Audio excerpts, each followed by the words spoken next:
Welcome back to Tang Time, where I teach you how to lower your score without having to work on your golf swing. On today's agenda, we're going to be talking about golf etiquette, specifically how to take care of the golf course. We spend a lot of money to play golf, so we want to make sure that we have the best experience possible, which means paying it forward, taking care of the golf course so that the next person gets a great experience, and that person gave you a great experience as well. We don't want to go into a bunker that hasn't been raked and you have to play out of a footprint. We don't want to have a bunch of pitch marks all over your putting line. We don't want to hit in the middle of the fairway every time just to have to hit out of a divot. Here we are with a couple divots that weren't filled today. On every golf cart, you should have some sort of vessel that carries sand. In here, we have a bucket. Sometimes there'll be a little tube that's attached here, and that'll be filled with sand. What's the point of putting sand in the divots? You fill the divot so the grass can grow back. That's correct. There's seed in the sand, and when you put the sand into the divot, it's going to allow the grass to start growing again. But there is a perfect amount of sand. If you just sprinkle it, that's not enough. But we also don't need an absolute mountain of sand. What we want is for the divot to be filled and level with the rest of the fairway. That's going to allow the grass to grow back and have a smooth surface. If you have too little sand, it's going to grow back in an indentation and you're going to have a weird lumpy fairway. So we want to make sure that the sand is filled to the top of the divot and level with the fairway. We always need a little good karma on the golf course. So if you see an extra divot near your shot, fill that in as well.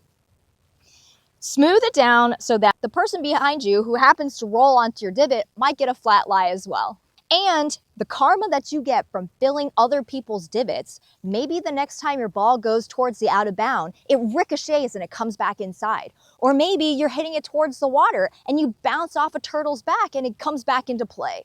So just put that good karma out so you get that good energy back towards you. So you can get some lucky bounces on the golf course. When you hit onto a green, your ball is traveling at a high velocity. It'll hit the green and take a bounce. Normally, when it hits the green, it makes an indentation, which we call a pitch mark. Almost every time your ball hits the green, it's going to make a pitch mark. And if you don't want little lumps and bumps and valleys and peaks in your putting line, you need to find your pitch mark and fix it. So whenever you walk onto the green, before you mark your golf ball, go look for where your ball pitched on the green and fix that mark. The typical tool to fix a pitch mark is called a green repair tool, and it looks a little something like this. It's got two prongs. These are my favorite kind of green repair tools. I found it at a golf course once and I haven't ever seen them since.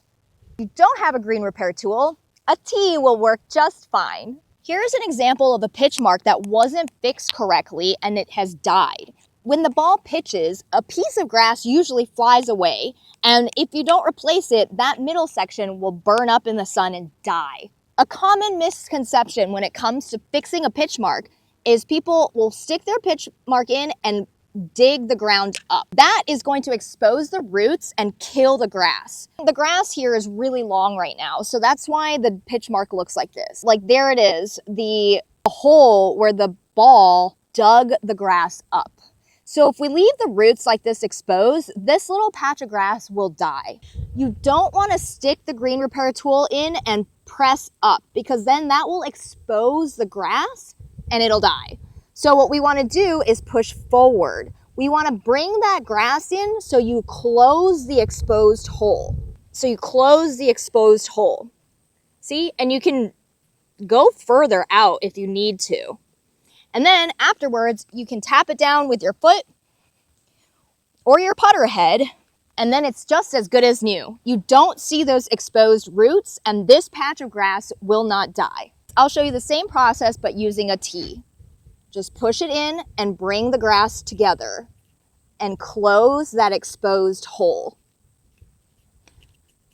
I like to stab it a little bit, like that. Press it down. And it's as good as new. The worst thing when you hit into a bunker is getting a bad lie, like being in a footprint or being in a bad rake job. Here are some techniques I've seen some amateurs use to rake a bunker.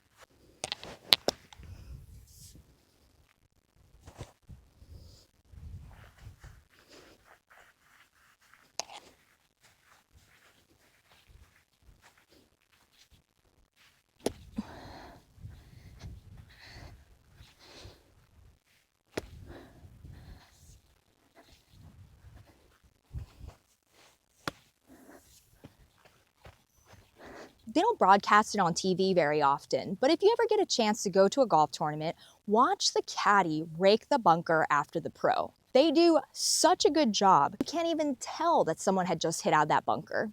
It's really a thing of beauty. So I'm going to show you the proper technique on how to rake a bunker. After you hit the shot, you want to scrape the sand back into your footprints and where you hit the ball. We want the ground as level as possible to start with. Next, you grab your rake and you're going to push outwards. You're going to scrape in and then push outwards. Scrape in and push outwards. When you push the rake, the sand is going to cover that spot perfectly. You're not going to put pressure down. You're going to gently scrape the top and then push the sand back. Scrape the top, push the sand back. Scrape it and push the sand back.